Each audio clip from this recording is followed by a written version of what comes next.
Hello guys and welcome back to touch and Hindi.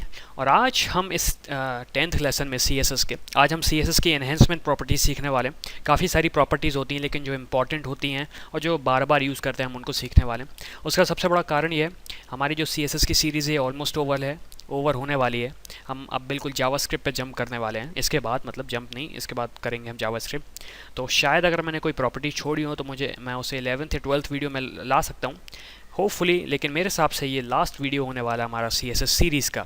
आपने अगर अच्छे से सीखा होगा तो कोई बात नहीं, अगर आपने नहीं सीखा होगा तो ऑब्वियसली आप बैक पीछे जा सकते हैं। आपको जितनी भी सोर्स फाइल्स मैं देता हूँ वो आपको ऑफिशियल वेबसाइट पे मिल सकती हैं या फिर आपको डिस्क्रिप्शन में लिंक मिलेगी। तो आज हम सीखने वाले हैं सीएसएस एनहेंसमेंट्स के बारे में। होता क्या है गाइस, जब हम कोई भी अपनी वेबसाइट बनाते हैं तो हमें उसे लुक एंड फील देना पड़ता है। अच्छा, तो उसे लुक एंड फील देने के लिए हम कुछ सीएसएस की प्रॉपर्टीज़ यूज़ करते हैं। तो वो आज हम देखने वाले हैं कौन कौन सी।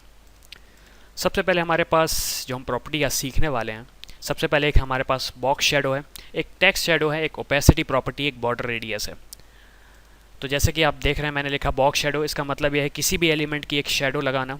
जैसे कि आपने देखा होगा आपकी शेडो बनती है जब भी आप घर से बाहर निकलते हैं, तो वही हम अपने एलिमेंट में करने वाले हैं। जैसे यहाँ पे एग्जांपल में मैंने दिया H1। आप इसका सिंटेक्स देखिए, मैंने दिया बॉक्स शेडो, फिर मैंने दिया 5 पिक्सल 5 पिक्सल 10 पिक्सल ब्लैक। इसका मतलब ये है हमारा जो सेंटर पॉइंट है हमारे एलिमेंट का 5 पिक्सल एक तरीके से लेफ्ट हैंड पे राइट हैंड साइड पे खिसकेगा, 5 पिक्सल नीचे तरफ खिसकेगा। तो मतलब एक तरीके से हुआ कि ये 5 pixel towards positive x axis move कर रहा है और 5 पिक्सल एक तरीके से नीचे मूव कर रहा है ये वाई एक्सिस पे। 10 पिक्सल इसका ब्लर होता है, जब मैं आपको दिखाऊंगा कोड करके तो आपको समझाऊंगा। ब्लर एक तरीके से धुंधलापन होता है एक चीज़ का। और कलर ब्लैक, तो मतलब हम किस कलर की शेडो देना चाहते हैं, हम कोई भी कलर दे सकते हैं, आरजीबी वैल्यू, हेक्स वैल्यूज़, या फिर हम डायरेक्ट नाम दे सकते हैं। जैसा हमारा बॉक्स शेडो था वैसे ही हमारा टेक्स्ट शेडो है। डिफरेंस ये है, बॉक्स शेडो पूरे बॉक्स में शेडो लगाता है, टेक्स्ट शेडो हमारे किसी भी एलिमेंट का जो टेक्स्ट होता है उसमें शेडो लगाता है। तो कोई भी डिफरेंस नहीं है, सिर्फ एक डिफरेंस है, वहाँ पे हमने बॉक्स लिखा है, यहाँ पे हम टेक्स्ट लिख रहे हैं। 1 pixel left hand side, 1 pixel towards bottom, 3 pixel उसका ब्लर रहेगा, कलर ब्लैक। फिर हमारे पास एक ओपेसिटी प्रॉपर्टी आती है। ओपेसिटी को हम एक तरीके से ट्रांसपेरेंसी भी बोल सकते हैं। ट्रांसपेरेंसी मतलब एक तरीके से आर पार दिखना। तो इसकी डिफ़ॉल्ट वैल्यू होती है 1, इसकी वैल्यू हम 0 से 1 तक ही दे सकते हैं। तो जैसे मैंने आपको यहाँ पे लिखा 0.5, तो ये एक तरीके से हमें इसके पीछे कुछ भी चीज़ होगी तो वो दिखेगी। फिर हमारे पास लास्ट प्रॉपर्टी है बॉर्डर रेडियस। बॉर्डर रेडियस का ये यूज़ है कि आपने देखा होगा अभी हम जितने भी डिव टैग जो भी एलिमेंट्स यूज़ किए थे उनकी जो कॉर्नर रहते हैं वो बिल्कुल स्क्वायर रहते हैं। तो उसे अगर हम थोड़ा सर्कुलर लाएं तो उसके लिए हम प्रॉपर्टी यूज़ करते हैं बॉर्डर रेडियस। और इस प्रॉपर्टी को यूज़ करने से पहले मैं आपको एक चीज़ बताना चाहता हूँ। आप ये चेक कर लीजिए कि आप जो भी वेब ब्राउज़र यूज़ कर रहे हैं वो आपका अप टू डेट है, क्योंकि बॉर्डर रेडियस जो प्रॉपर्टी है वो काफ़ी बाद में आई। तो अगर आपका कोई पुराना ब्राउज़र हुआ तो शायद काम ना करे। इसलिए मैं आपसे एक रिक्वेस्ट कर रहा हूँ, इस वीडियो को फॉलो करने से पहले आप प्लीज़ चेक कर लीजिए आपका ब्राउज़र अपडेटेड है। तो चलिए गाइस, अब हम आगे बढ़ते हैं। अब हम सबसे पहले बॉक्स शेडो के बारे में सीखने वाले। तो यहाँ पे मैं टाइटल चेंज कर देता हूँ, बॉक्स शेडो, और मैं आपको सिखाऊंगा कि क्या करते हैं। हम सबसे पहले एक डिव टैग बना लेते हैं, डिव, और एक नॉर्मल डिव, हम इसमें कुछ ज़्यादा यूज़ नहीं करने वाले, अब टेक्स्ट भी नहीं लिखने वाले। हम यहाँ पे डिव एक एलिमेंट सेलेक्टर यूज़ करने वाले हैं और इसके अंदर हम हाइट एंड विड्थ देने वाले हैं। हाइट अभी के लिए हम 200 पिक्सल देते हैं और विड्थ हम देने वाले हैं 200 पिक्सल। गाइस, एक चीज़ मैं आपसे कहना चाहता हूँ कि हमारी एक वेबसाइट एक सीरीज़ चल रही है, playlist how to design this website.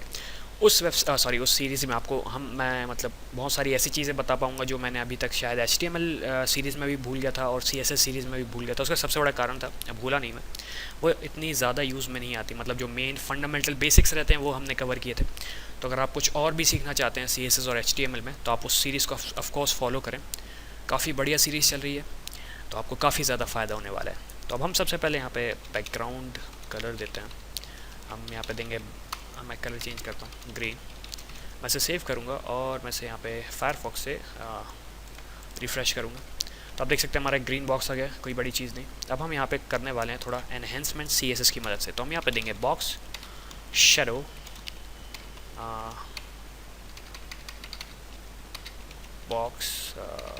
Box shadow, हाँ अब आया बॉक्स शेडो। 5 पिक्सल हम देते हैं, हम फिर से 5 पिक्सल देते हैं, मैं आपको समझाऊंगा क्यों। 5 पिक्सल, फिर हम 10 पिक्सल का ब्लर देने वाले हैं। आप इन एक तरीके से पैरामीटर्स को याद रखिएगा।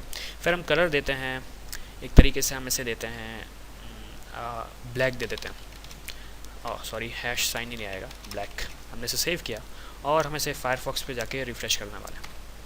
तो आप देख सकते हैं हमारी एक शेडो आ चुकी है, हमें ऐसा एक महसूस हो रहा है कि हमारा 3D एलिमेंट है। अब मैंने जो 5 पिक्सल 10 पिक्सल यूज़ किए थे वो आपको मैं समझाता हूँ। हमारे पास मैं थोड़ी इन प्रॉपर्टीज़ को चेंज करता हूँ ताकि आपको समझ में आएगा। हम यहाँ पे 50 पिक्सल देते हैं। ये काफ़ी ज़्यादा प्रैक्टिकल नहीं है, लेकिन फिर भी आप इसे देखिए। हम इसे सेव करेंगे और इसे यहाँ पे रन करते हैं, और मैंने इसे रन किया। आप देख सकते हैं 50 पिक्सल एक तरीके से राइट हैंड साइड पर मूव हुआ, 50 पिक्सल टुवर्ड्स बॉटम मूव हुआ। तो आप समझ रहे हैं यहाँ पे मैंने क्या किया है। तो अगर मैं जैसे यहाँ पे अब थोड़े बहुत ट्विकिंग करते हैं ताकि हम सीख पाएँ। मैंने 0 पिक्सल एक्स दिया, तो मतलब ये जहाँ था वहीं रहने वाला है, ये वाई डायरेक्शन में मूव करेगा। तो वाई डायरेक्शन मूव करने के लिए हमारा सेकंड पैरामीटर 50 पिक्सल का है। तो हम इसे रिफ़्रेश करेंगे और आप देख सकते हैं जहाँ था वहीं है, लेकिन 50 पिक्सल नीचे मूव हुआ है। अब हम अगर इसमें फिर से 0 पिक्सल दे देते हैं, 0 पिक्सल, हमारे पास 10 पिक्सल का ब्लर है। हम इसे रन करेंगे तो आप देख सकते हैं थोड़ा बहुत शायद आपको समझ में नहीं आ रहा हो, लेकिन यहाँ पे मुझे दिख रहा है कि एक शेडो आ रही है। अगर मैं इसका एक तरीके से ब्लर प्रॉपर्टी जो हमारी अभी यहाँ पे ब्लर पे काम करने वाला है, हम इसे 100 पिक्सल कर देते हैं। देखते हैं क्या डिफरेंस आता है। आपको शायद दिख रहा होगा एक तरीके से शेडो आ रही है, लेकिन वो इतनी सही दिख नहीं रही है हमें। तो हम यहाँ पे थोड़ा बहुत चेंजेस करते हैं, हम इसे 50 पिक्सल कर देते हैं और हम इसे रन करेंगे। ये शेडो यहाँ पे अच्छे से नहीं दिख रही, लेकिन आप देख सकते हैं यहाँ पे शेडो आ चुकी है। तो आप समझ में आ रहा होगा कि हम बॉक्स शेडो से क्या कर सकते, सॉरी ड्रॉप शेडो फोटोशॉप में यूज़ होता था, इसलिए मैं कंफ्यूज हो रहा हूँ थोड़ा बहुत। तो ये हमारा ड्रॉप शेडो हुआ गाइस। यहाँ पे मैं एक चीज़ आपको बताना चाहता हूँ, ये हमारा पहला एक तरीके से पैरामीटर बोल सकते हैं। ये हमारे एक्स डायरेक्शन के लिए, अगर हम इसे माइनस में रखेंगे तो ये टूवर्ड्स लेफ्ट मूव करेगा, प्लस में रखेंगे तो टूवर्ड्स राइट मूव करेगा। वैसे हमारा वाई और वाई एक्सिस के लिए प्लस मतलब नीचे मूव करेगा, माइनस मतलब ऊपर मूव करेगा। 50 पिक्सल उसका ब्लर वैल्यू है कि कितना हम ब्लर करना चाहते हैं। और फिर चौथा फाइनल पैरामीटर है हमारा कलर प्रॉपर्टी।